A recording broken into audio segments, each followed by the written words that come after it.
যে যত চালাকি করেন না কেন, আমরাও স্টুডেন্ট পলিটিক্স করে আসছি, আমরা জানি কোনটা রাইট কোনটা রং। সো আমাদেরকে রাইট আর রং শিখাইতে আসবেন না। আমরা রাজপথে বেড়ে উঠেছি, আমরা জানি এই দেশের মানুষ কতটা নির্যাতিত নিপীড়িত। আমাদেরকে বাটপাররা কেউ শাসন করতে আসবেন না, আমাদেরকে স্বৈরাচারের কেউ শাসন করতে আসবেন না। একজন আওয়ামী লীগের সঙ্গে পীড়িত করে প্রেম করে আমাদেরকে রাজপথের কর্মীদেরকে ব্যথা দিবেন, রাজপথের কর্মীদেরকে নিয়ে কথা বলবেন। একজন আওয়ামী লীগের সামান্য কিছু টাকা নিয়ে দিন শেষে 2-4 দিন 5 দিন 10 দিন ভালো থাকার জন্য রাজপথের 16টি বছরের কর্মীকে বঞ্চিত করবেন। এই ধরনের কোনো টপিকস আমাদের সামনে আমরা মেনে নেওয়ার মতো কোনো স্কোপ নাই। আমরা প্রতিবাদী, আমরা যদি বেয়াদব হই আমরা সেই কারণেই বেয়াদব হই। এই সমাজ থেকে স্বৈরাচারী শেখ হাসিনার দোসর যারা আছে তাদেরকে আমরা এই সমাজে ঠাঁই দিব না।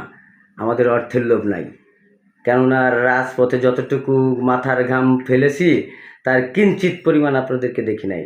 So be careful. নেক্সট টাইমে আমাদেরকে শাসন করার আগে, আমাদেরকে কোনো কথা বলার আগে, আমাদেরকে অপরাধী তকমা দেওয়ার আগে নিজের বিবেকের কাছে প্রশ্ন করবেন, আপনি অপরাধী নাকি আপনি সঠিক পর্যায়ে আছেন, আপনি রাইট পজিশনে আছেন নাকি আমরা রাইট পজিশনে আছি। যদি আমরা রাইট পজিশনে থাকি আমাদেরকে শাসনের জন্য কেউ আসবেন না। আমাদের যদি রং পজিশনে থাকি শাসনের জন্য আপনি কেন একটি 10 বছরের শিশু আসতে পারে।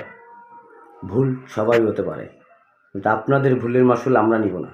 আপনারা দিন শেষে চুরি বাটপারি করবেন, এভিডেন্স অ্যাভেলেবেল এভিডেন্স মানুষের কাছে আছে, আপনাদেরকে ভয় পায় তাই আপনাদেরকে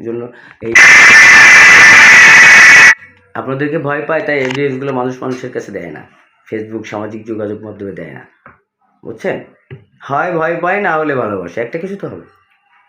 তো ভালো হয়ে যান, দিন শেষে শুধরায় যান, নিজেদের অপরাধ অন্যের পরে চাপিয়ে দিতে আসবেন না। আবারও বলছি নিজেদের অপরাধ আর আমাদের সাথে ভালোবাসার নাটক কেউ করবেন না প্লিজ। আমাদের সাথে ভালোবাসার নাটক কেউ করবেন না। আমরা যেমন ভালোবাসতে জানি ঠিক তেমনি ঘৃণা করতেও জানি। আর আমরা যদি একবার ঘৃণা করি, আমরা এই রাজপথের পরিশ্রমী ঘাম ঝরানো সৈনিকেরা যদি কখনো আপনাদের নিয়ে চিন্তা করি যে আপনারা আমাদের উপর মিথ্যা চাপিয়ে দিচ্ছেন, আমরা আপনাদেরকে অ্যাভয়েড করে দূরে থাকার চেষ্টা করি, কিন্তু আপনাদের বিরুদ্ধে যাই না। দিন শেষে আপনারা যারা এগুলো করতেছেন ভালো হয়ে যান, শুধরে যান, নিজে শুধরায় তারপর অন্যদেরকে শুধরানোর চেষ্টা করুন। ভালো থাকবেন, সুস্থ থাকবেন এই কামনা করছি। আল্লাহ হাফেজ।